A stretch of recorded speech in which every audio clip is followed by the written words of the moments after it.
नमस्कार, आप देख रहे हैं IBC 24। मैं हूं आपके साथ विजय कुमार पंड्या और छत्तीसगढ़ की खबरों में आप सभी का स्वागत। इस बुलेटिन में सबसे पहले शुरुआत करेंगे निकाय चुनाव के फाइनल काउंटडाउन से।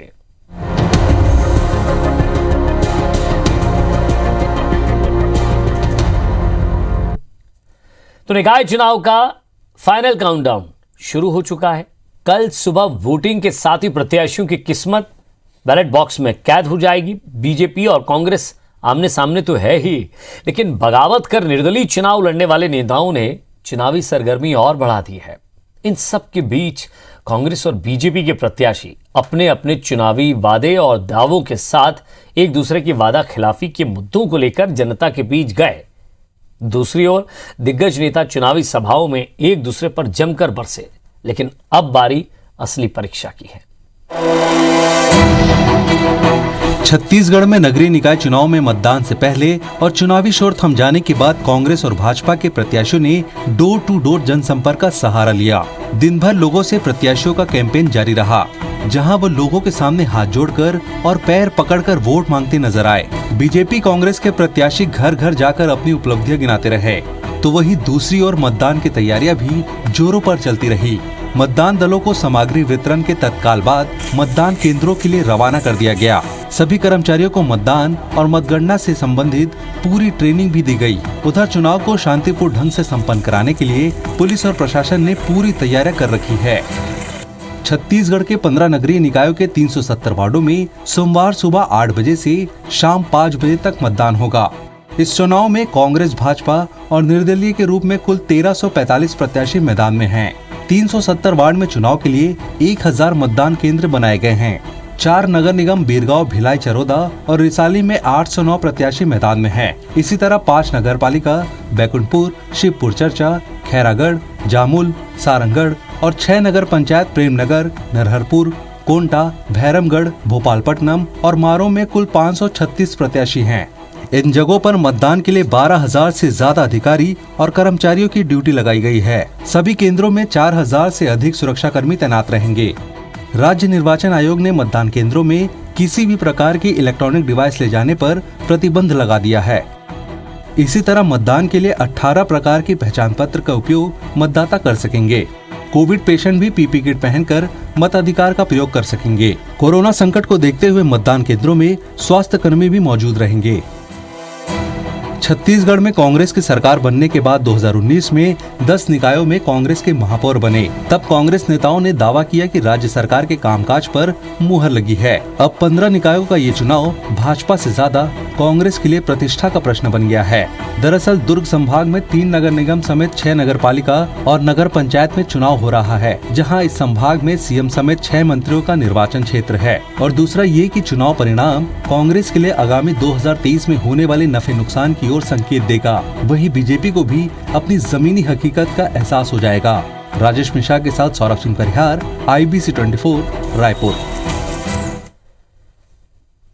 तो कल होने वाले नगरीय निकाय चुनाव में प्रचार का शोर थमने के बाद कांग्रेस और बीजेपी के प्रत्याशियों ने आज डोर टू डोर जनसंपर्क किया है। बीरगांव, चरोदा, रिसाली और भिलाई में बीजेपी के चुनाव संचालकों ने प्रत्याशियों की बैठक लेकर अधिक से अधिक वोटिंग कराने की रणनीति बनाई। बीरगांव में अजय चंद्राकर, चरोदा में बृजमोहन अग्रवाल, रिसाली में नेता प्रतिपक्ष धर्मलाल कौशिक और भिलाई में सांसद विजय बघेल और पूर्व मंत्री प्रेम प्रकाश पांडे ने सभी प्रत्याशियों और कार्यकर्ताओं की बैठक ली, जिसमें मतदान के दौरान की स्थिति को लेकर भी चर्चा हुई है।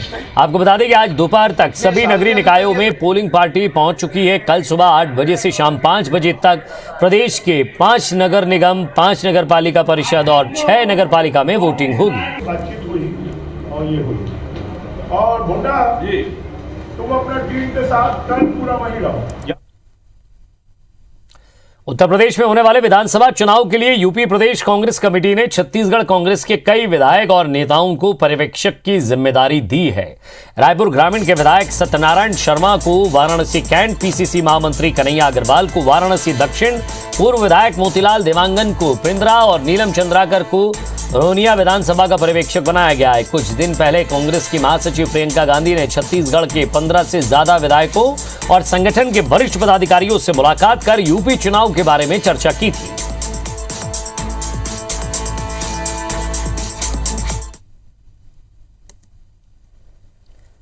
3 दिन के छत्तीसगढ़ दौरे पर पहुंचे किसान नेता राकेश टिकैत ने विधायक कुलदीप जुनेजा से मुलाकात की। इस दौरान कांग्रेस नेताओं और कार्यकर्ताओं ने राकेश टिकैत का स्वागत किया। इस दौरान बड़ी संख्या में छत्तीसगढ़ के किसान संगठन के लोग भी मौजूद थे। राकेश टिकैत ने कहा कि किसान आंदोलन को छत्तीसगढ़ से भी समर्थन मिला था। यहां भी जिलों में धरने प्रदर्शन हुए, समर्थन में आंदोलन किया गया, जिसके लिए वो छत्तीसगढ़ के लोगों का आभार जताने आए हैं। उन्होंने कहा कि एमएसपी को कानूनी दर्जा दिया जाना चाहिए।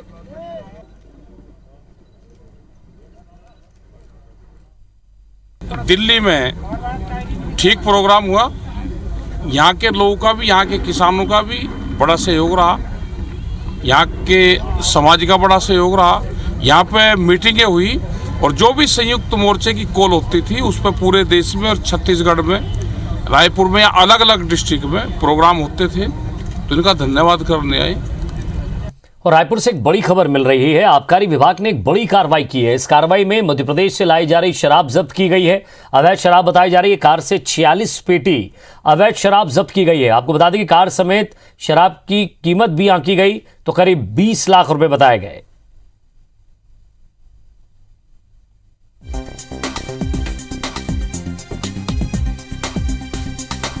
तो मध्य प्रदेश से लाई जा रही थी अवैध शराब।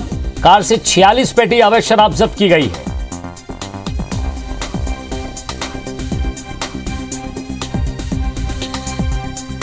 और ज्यादा बातचीत के लिए हमारे संवाददाता तहसीन जैदी हमारे साथ जुड़े हुए। तहसीन, येलो कलर की पट्टी लगी हुई, यानी कि ये ट्रेवल की गाड़ी है, इनोवा गाड़ी दिख रही है, जिसमें ये 46 पेटी शराब जब्त की गई है। किसके कहने पर, कौन ला रहा था, क्या कुछ जानकारी पुलिस दे पाई है?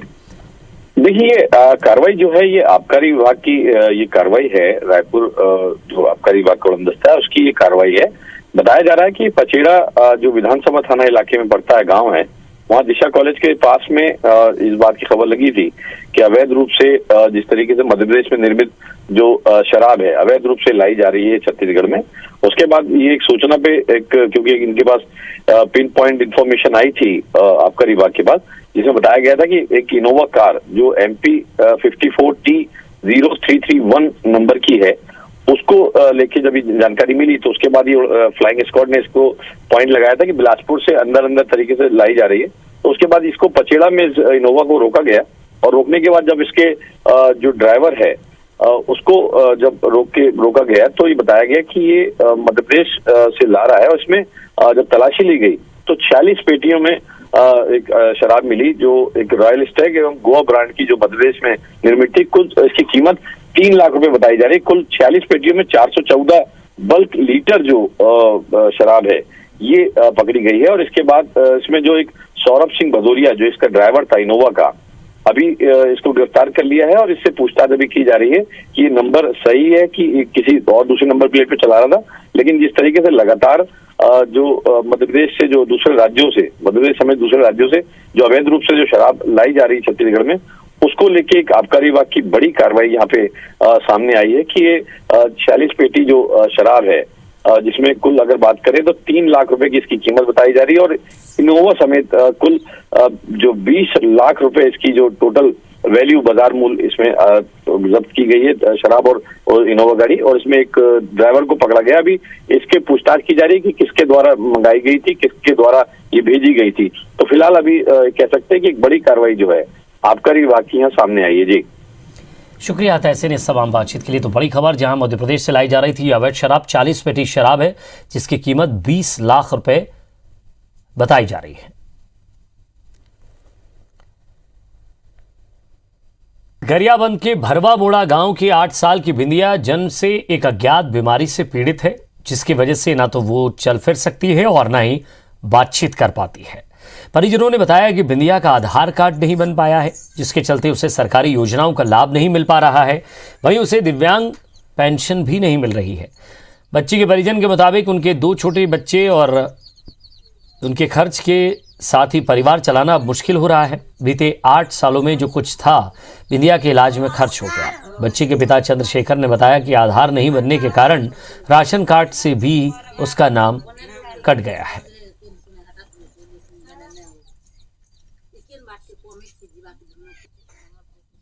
ग्राम पंचायत में भी सूचना किए हो कि नहीं? हाँ किए हैं। क्या कहना है ग्राम पंचायत वालों का? ग्राम पंचायत बोल रहे हैं कि आधार कार्ड उसका लाओ। आधार कार्ड ही नहीं बन रहा है तो कैसे आधार कार्ड देंगे?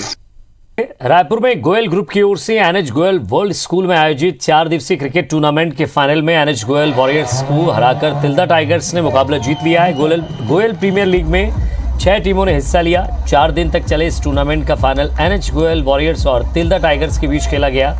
पहले बल्लेबाजी करते हुए एनएच गोयल वॉरियर्स ने 15 ओवर में 173 रन बनाए, जिसे बड़ी आसानी से तिल्दा टाइगर्स ने केवल 2 विकेट खोकर ही हासिल करा। तिल्दा की तरफ से 57 रन की पारी खेलने वाले Hemant man of the match बने। पूरे टूर्नामेंट में शानदार प्रदर्शन करने के लिए एनएच गोयल वॉरियर्स की टीम के यदुनंदा ने मैन ऑफ द टूर्नामेंट के खिलाफ अपना खिताब यहाँ जीता। गोयल ग्रुप के चेयरमैन सुरेश गोयल ने सभी खिलाड़ियों को बेहतरीन प्रदर्शन के लिए बधाई दी और टूर्नामेंट में मिली इस जीत और हार से सीख लेकर आगे बढ़ने की प्रेरणा दी।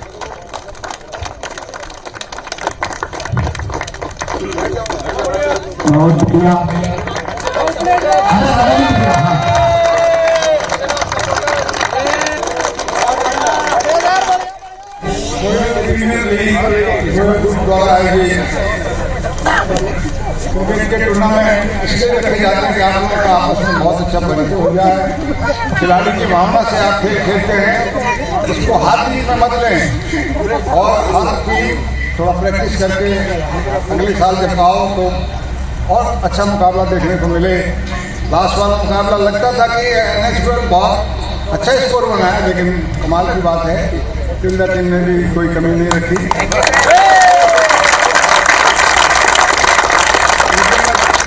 दोनों टीम को बधाई देता हूँ। एक फर्स्ट एक सेकंड आएगा, दोनों तो फर्स्ट नहीं आ सकते, इसलिए दोनों को बहुत बहुत बधाई।